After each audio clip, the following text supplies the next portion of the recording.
Good morning, dear Stitchers. This is Judy with JBW Designs. This is FlossTube 36, and my topics today are going to range from an antique quilt that I own to a new finishing that I've been doing. So there's quite a broad range of topics today. I want to thank all of you who added to our subscriber list. It's very exciting. Last time I filmed, I said I would love to get to 3,000, and I'm slowly inching my way up there. I think I need about maybe 230 more people to subscribe. Now, don't ask me why I have that goal. I really don't know. It's just something in my mind that I think, oh, wouldn't that be nice? But if I don't get there, that's okay too. And a shout out to Shar, who was so cute last week when she wrote, "Oh, just subscribe. It doesn't cost you anything." So I thought that was a sweet comment. Thanks, Shar. So first I want to give you, excuse my voice, a little life update, because I don't know about you, but April, May, June are just crazy in our family. We have 6 birthdays between April 22nd and May 14th. And my son-in-law, my sister, 4 grandchildren. So and Mother's Day is coming in to complicate the whole thing. So it's been very busy. Plus, we've been trying to support our grandchildren, 4 of them who play sports. So our granddaughter is playing as a senior in a college softball tournament. So we've been watching Ashton. Our grandson Cody does trap shooting. So we went to his meet last week. Our granddaughter Ellie is just started playing softball, so we went to watch her. And you should have seen us. Michigan weather lately has been nuts. Next week it's supposed to be in the 80s. Earlier this week it was in the 40s. So we were wrapped in fleece blankets. I had every warm thing I own on. It was a little crazy. And then we also went to see Tristan play baseball. So you can tell that life is a little hectic. I squeeze in work whenever I can, and it's working. I'm getting things done, so that's good. Let's see. I want to answer, first of all, a couple of questions that came up from the last video. And I have some very large pieces to show you today. So it's going to be, you're going to see some awkwardness as I lift them and try to show them to you. So the first question had to do with a piece that when I'm sitting at my desk in the other direction, sits behind me. And it's red and white. It actually, from afar, it looks like a sampler. And I wish it was an antique sampler, but it's actually an antique piece of toile fabric. So I'm going to stand up and get that. Sorry, I'm out of the picture, but you can hear me here. So I'm going to talk to you a little bit about this. Let's see if I go that way. There we go. It's a beautiful piece of fabric, and I love the colors. It's kind of a pinkish red. I don't know if I'll ever try to adapt this to some kind of a cross-stitch piece. Probably not, but several people have asked about this, so now you can see it up close. All right, let me set that one down. Sorry, as I disappear from the video. And then another question had to do with, let's see what other things. Oh, I know. The ornaments that I was showing that I had stitched, someone said you could add metallics to them. And that is a great idea, absolutely. Anytime you can use metallic threads in the ornaments, and I'll show you those in a few minutes. And then you could also use, of course, an opalescent fabric, a linen or an Aida, to give it some more shine. So I thought that was a good idea. And then the last thing that I wanted to address is last time I showed you, and I didn't bring it upstairs again, I'm working on a giant sampler that has the letter J throughout it and many motifs. It's quite fascinating. Alphabets, letters, etc. It is actually not from R&R, it's from GGR. So her company name is GIGI, that's her first name, and then a capital letter R. And she has done quite a few alphabet samplers. So I thought that you might want to, I want to just correct that so there's not confusion. So the first thing I want to talk to you about. So in the last video, I talked to you a little bit about the fact that we had gone down to Arkansas to do genealogy research. And it was fascinating. This is for my husband's family. And after I talked about that, I thought, I wonder if my viewers would be interested in seeing part of an antique quilt that we own that was given to us by my husband's mother, Anna Bess Whitman. And the history of this quilt is absolutely fascinating. So when we were down in Arkansas, we were visiting a number of cemeteries, and we found, and they're near the Arkansas River. So my husband's great-grandparents were Anna Eliza Logan and Dr. Grimalda Sadler. And he was a doctor during the Civil War. And we think that Anna Eliza, actually made the quilt. We were looking at the dates today, trying to check it out because we weren't sure if she made it or her daughter made it. Her daughter, she only had one daughter. They had one daughter, and her name was Mary Amanda. And actually, I don't know that, I'm not sure if the daughter made it or the mom. It's a very complex quilt. It's a trapunto quilt. And trapunto actually means to quilt in Italian. Now, the story of this quilt, I'm going to show you the quilt, and then I'm going to tell you why I own just a portion of it. So let me grab this one. This is very large, and it's very, very heavy. So it'll take me a few minutes to get it up here on the chair. And once again, I'm going to have to go like that. There we go. That's a good picture of it. So it is absolutely fabulous. A trapunto quilt, for those of you who are quilters, and I am not, but I know a little bit about it, means that there's stuffing in here. And some of you might even be able to tell me the names of the motifs. This almost looks like a pineapple to me. This almost looks like a frond or a fern. We know that there were other colors in this piece because you can see a little bit of the red in the corners. So the piece that I have is huge, but we cherish it. So why do I have, let me set this down. Sorry for the interruptions. So why do I have just a piece of it? Well, this is kind of, I always say it's good in a way and it's sad in a way. So my husband's grandmother inherited the quilt from her mother, and my husband's grandmother had two daughters, Anna Bess and Tommy Sue. And actually there was a third daughter who passed away when she was very young.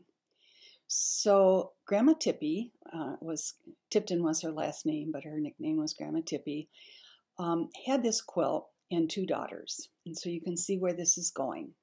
So she decided, I know you're going to gulp when you hear this, to cut the quilt in half and give half of the quilt to each daughter. And that's the very sad part of the story, because this quilt would have been wonderful to see in its entirety. And then my husband's mother had a daughter and me, a daughter-in-law, and she took her half and divided it between the two of us. Now I am not a quilter, but my sister-in-law Susie and my mother-in-law Anna Bess both were quilters, and I know they understand the value of this piece. And then there were other small pieces that were given to the granddaughters. So I thought you might be interested in knowing a little bit about the antique piece that I own. I did a little history on it, and where did I write it? I'm not finding it. That it actually, the stuffing is made to form the designs of the quilt. So, and it looks like a very difficult technique to me. So you'll have to make comments if you know more about it.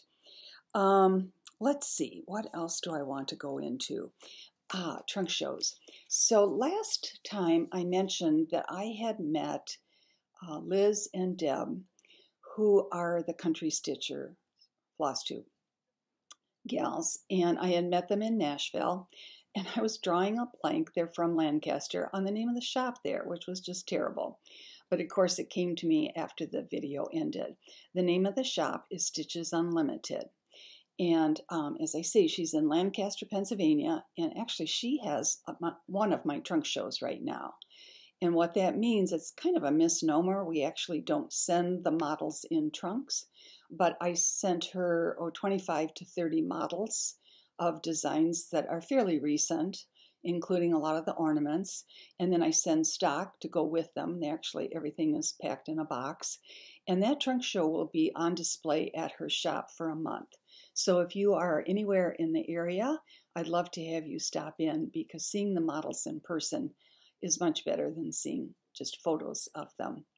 And then I have a second trunk show that I'm going to be packing up in the next week or so, and that is going to StitchCon, which is the event that Keepsakes in Cincinnati, Ohio puts on. And I did a big trunk show with them last year. There are 2 sessions of StitchCon, and so they will have the models for a month. So that's kind of exciting. If you're there, check them out. So I want to show you what I've been so hard at work at the last few weeks. And I thought I would also show you some of the steps that I take to produce these. And first of all, I'm not a professional finisher, but I can tell you how I do it and show you the steps. And hopefully, if you decide to do your own finishing, this might inspire you. So one of the things, let's pick up one of the ornaments. So I had, I think, 15 or 16 ornaments to finish. And I will admit that it took me, I do 2 or 3 a day or in the evening. And it does take a while to put them together. So I always start out with something called comic board. And I got this hint from a professional finisher named Mona Boast, who does all the finishing for the Silver Needle. And the reason that the comic board, you can see it's fairly thin, is so great to work with is that you can cut it with scissors versus the mat board, which you have to cut with a knife. And so in this particular ornament, it has several steps to it. So the first thing I'm going to do is I'm going to cut out a square of the comic board for the design itself. And then instead of using batting, and incidentally, comic board, you can purchase it online. It comes in like packs of, I think, 50 pieces. It's 8.5 by 11. That seems like a huge amount. Maybe you have a couple friends you could share it with. So then instead of using batting, I use an adhesive felt. And I get this at Hobby Lobby. I think Michael's has it too. It comes in colors. So I've used red. I'll show you one of my red ornaments that it comes in dark green. If you're using a dark fabric, it helps to use a dark color behind the ornament so that the ornament stands out. So then I cut a piece of the adhesive felt and put that on this first board. And then I cover, and if you want it puffier, you could add more layers of felt. And of course you could use batting too. So then I take this design and I either glue or I use a double-faced tape to put the edges of the design around to the back. Now the double-faced tape, I'm almost out of one of the sizes that I use all the time, but this is what it looks like. It's a clear adhesive tape that's made by Dritz. This one is 3/4 inches wide. I didn't need that. You might do that on a larger piece. Actually, that might work great. On the small little ornaments, let me show you here what this looks like. I use just the 1/4 or 3/8 inch wide. And so I'm laying that down on the back and peeling off the top layer. And instead of using glue, I'm using this double-faced tape.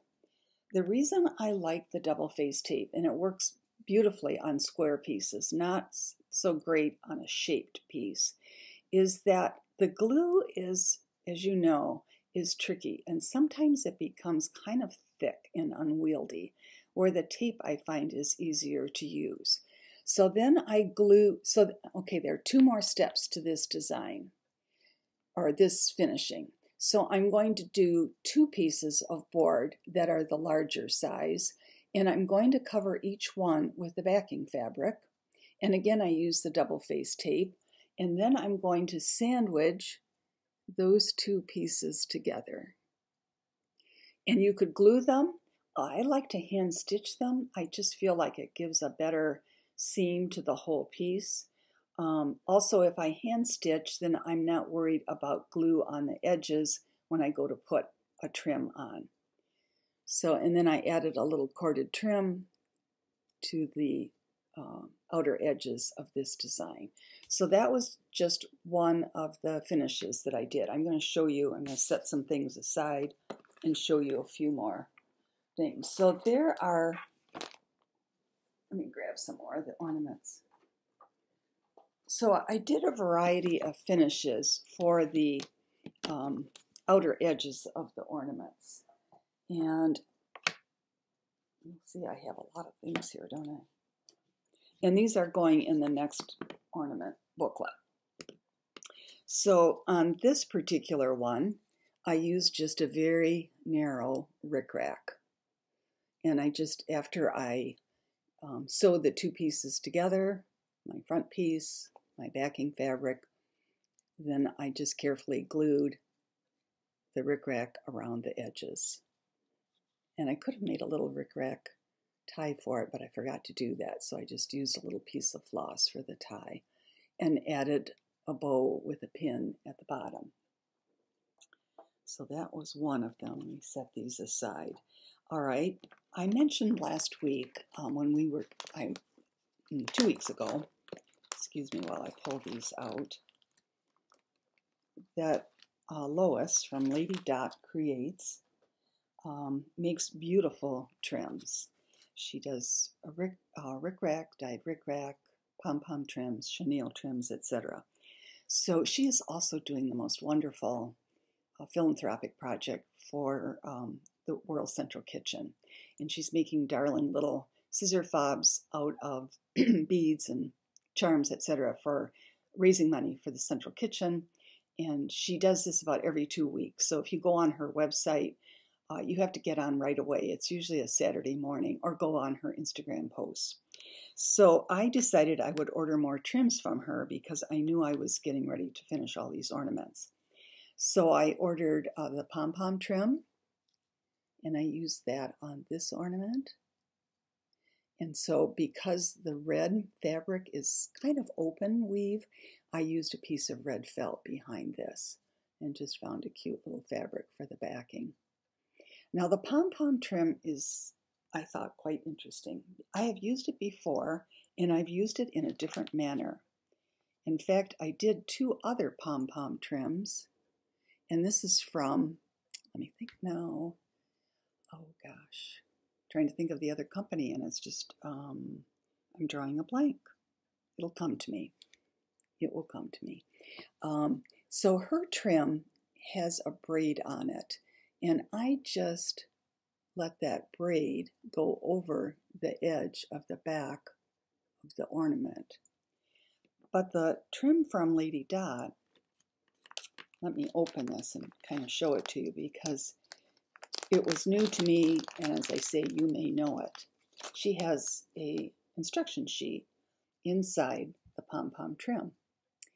Well, it too has a little braided edge, but it turns out that this braided edge is very loosely woven to that, and you can cut that braided edge off and then just, as I showed on, I'll show on another one, and then just glue the little pom-pom trim around the edges and not have to worry about how am I going to put that braid inside. So this was another one of the ornaments that's going to be in the book. I just used Lady Dot Creates. Let's see, I have her business card here. And she is ladydotcreates.com. So I'll show that to you. And as I say, I ordered chenille trim from her this time. I ordered, here we go. Finally, a hint came to me when I looked at the packaging. This is another one of the ones that companies, Elizabeth, that makes beautiful trims, and it's Dames of the Needle. And both of these gals have gorgeous colors. This one is called English Pea. This is called Red Velvet Cake. That's from Dames of the Needle. Let's see, what else do I have here? Whoops. The white is called Snow. Then she has the same colorway, but two different. Here's Sizzle in a chenille and Sizzle in a pom-pom trim. So those were fun to use as trims. So let's show you a couple more quickly. So again, this was the Dames of the Needle trim for the little church. I used it also on the schoolhouse. Let's see, and then the last ones I'm going to show you are all going to be a corded trim. And I use this tool from Krynik that is called a mini cording drill. It comes with very explicit instructions, and maybe you own one and haven't tried it yet, but I'll encourage you to give it a try because it makes the most beautiful twisted cord out of any color that you need to match your project, and you can vary the thickness of the twisted cord by and it's made out of floss or whatever fiber you want to use. I usually use floss. If you add more strands of floss, then you can get a thicker cord. For these little ornaments, which are tiny, I'm using, let's see, I think I just use 2 6-ply strands, and you attach one end to the end of the drill. The other end you attach to a cup where I use my magnifying lamp because it has a clip on it. And then you just stand back with your floss and it's twisting. And you're twisting, twisting, twisting until it gets almost so that it wants to twist back on itself. And then you put a weight in the center and draw those two up together and let that cording twist. And as I say, it makes just gorgeous cording. So I did a red cording for the little stocking piece. Let's see, this is a heart that's made out of stars, and I did a green cording on that one. You can see I've been very busy. For the little Santa, I did the same sequence that I showed you in the first part, where it's two cards here and then a separate circle. And to make the circles, I just use a compass. And you can make them any size you want, figure out the diameter of it or circumference of it, and mark that on your comic board if you're needing to cut circles out of to make your ornaments. So I would have done that with this one, and then I also would have done it with the heart ornament, which also has the red braid on the side, and the red braid for the tie. Let's see, Cardinal Tree also uses the red braid, and this is just a little vintage ornament that shows a rug and a window and little toys at the base. Again, I found a fabric that worked well. I do have a hint on your backing fabrics. I have found that some backing fabrics, especially those that are kind of less expensive, sometimes have so much sizing in them that the sizing in the fabric prevents you from doing a nice fold to the back. So I encourage you to look for a lighter weight fabric in your stash to use for your finishing of the ornaments. So I've got a great start. I sent 4 of them to my finisher to do, so I'll have 20 ornaments in that new book. And right now we're working on charts and proofing, and I actually am not sure when it's coming out. So as soon as I see that it's going to be published, I certainly will let you all know. So now my next topic is spring designs. I thought, well, spring is coming. It's, as I say, it's supposed to be 80 next week. I have done almost no work in my garden, which is really sad.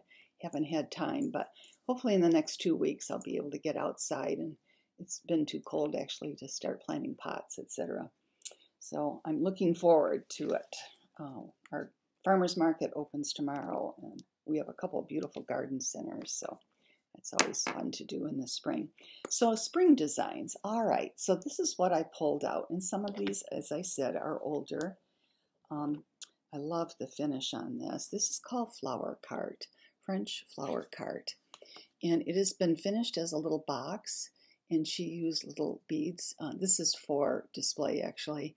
She used little beads for the feet on the box, and then ribbon around the top and cording around the edges. I love how this design turned out. Actually, there's a sister design to it that's called French Country Bicycle. It just looks so fresh and springy. What I'm always disappointed about, and it's my own fault, is that the cover of this design of the book actually, I think, the photography is not crisp and clear, which is really too bad because, it's hard to sell a book if people can't see how nice it looks in person. So I'm a little disappointed in that. What did I use here? I used, it's going to be hard to see, but I used a polka dot fabric in the background of that, a 32 count. So that's the French Flower Cart. And then the kind of sister design that goes with that is called French Country Bicycle. And actually that cover did turn out well. And this is what the French Country Bicycle looks like. I had fun trying to figure out how to do the baskets on the bike and the baskets in the windows. And this is what that booklet looks like. And I believe these might be available on my website in the shop that I have. I have older designs in there. So let me set those aside. And I also pulled out, just because this looks springy to me, this too is on a polka dot fabric. This one is worked over one, and it is the French Country hot air balloon. And the other model actually was worked as a stand-up. It was really sweet. And here is the design over one. So French Country hot air balloon is another springy thing. This is, let me pull it out. This is a kit that's still available. Not sure if it's in the shop yet or not. If not, I'll ask Dawn to put it in the shop.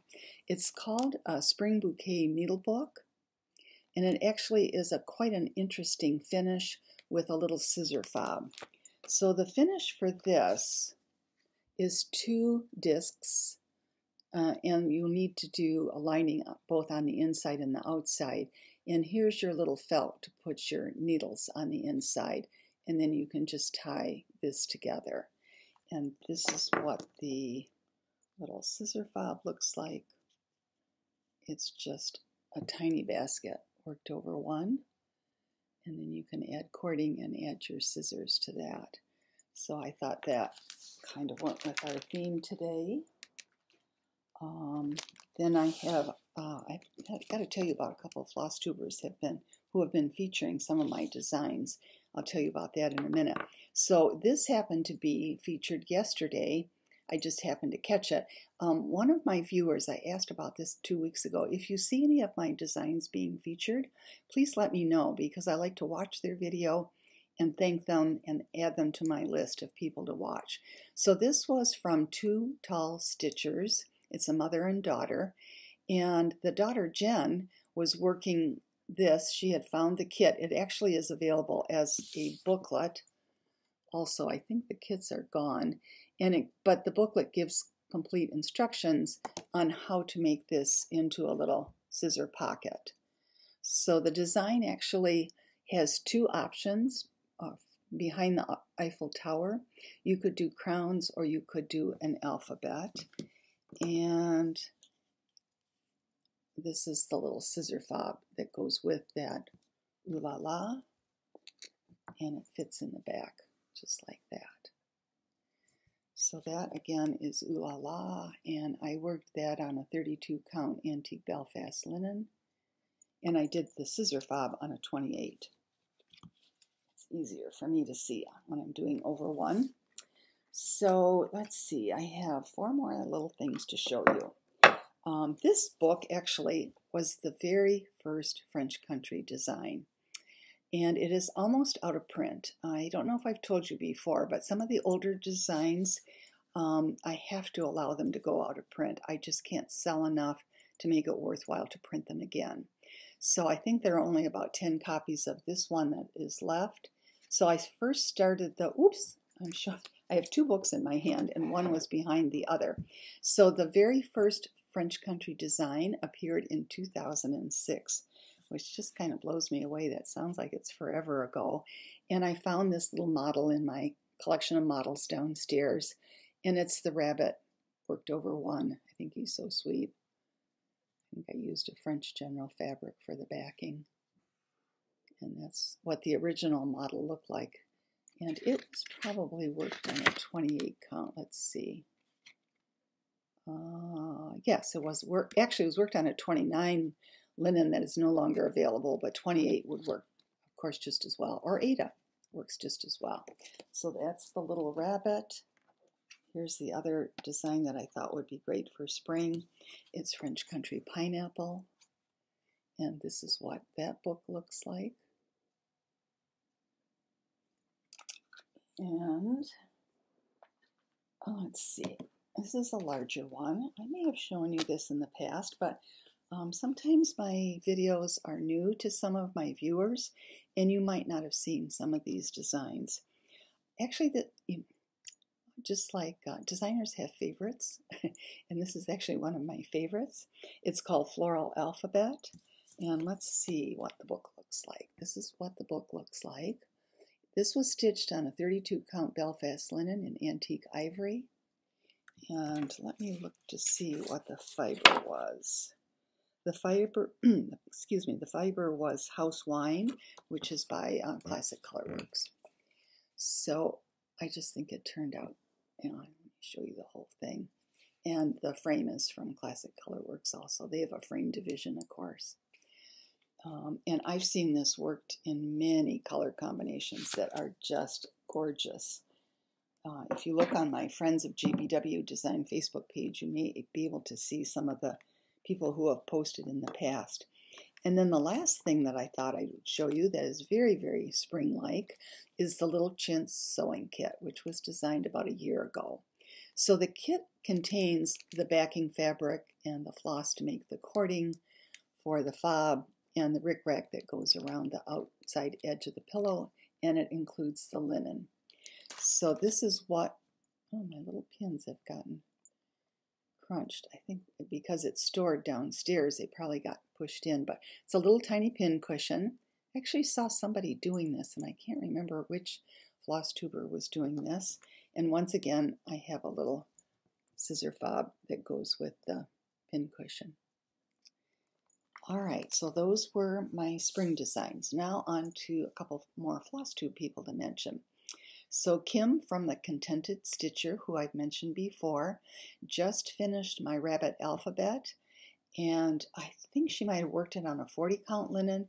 She chose the most beautiful color to stitch it in. So it would have been her most recent video, I think. So I'm sorry, some of the people who write to me actually are so good about telling me that whatever is appearing is like at 18 minutes, video numbers such and such. I did not write that down for Kim's video, but she's been doing a couple of my things actually. And then I found a new one the other day, thanks to Becky, and it was Marlene. It's video number 86. It's from Stitchin' by the Lake. That's all one word. And she just finished one of my antique samplers from my Antique Red Sampler book, number 1. And she did trying to think which one. I can't remember. Anyhow, she said she's going to do all 5. And the piece that she finished looked absolutely fabulous. So check out those new floss tubers and let me know if you see any of my designs so I can thank them.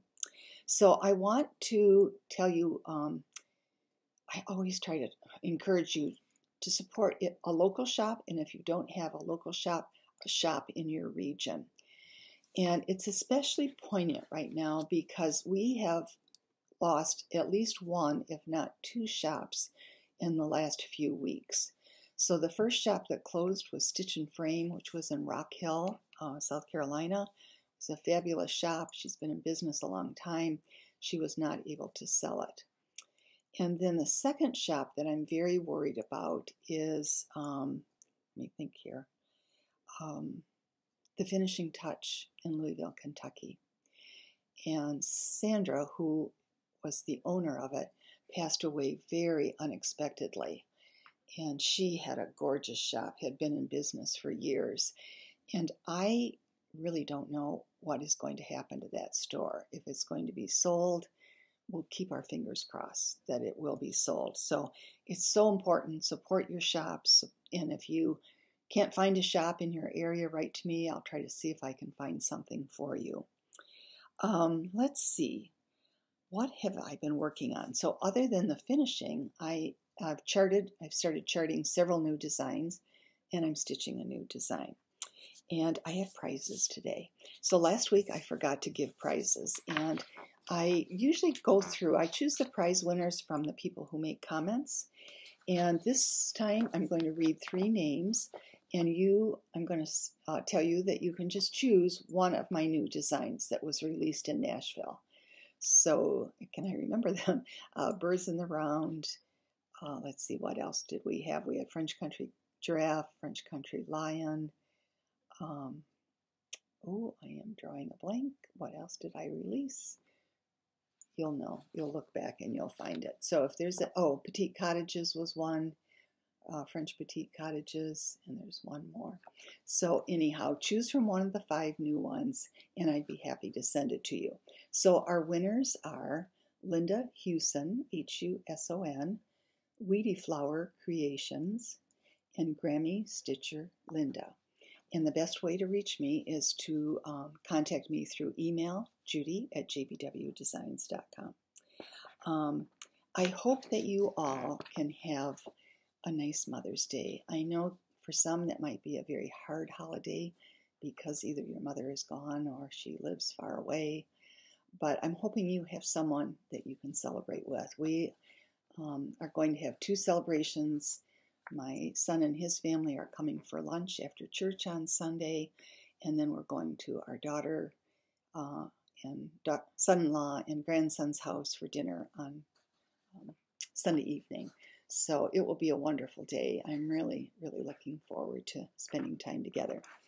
So I have one last thought. This is my inspirational thought for the day. Every day may not be good, but there's something good in every day.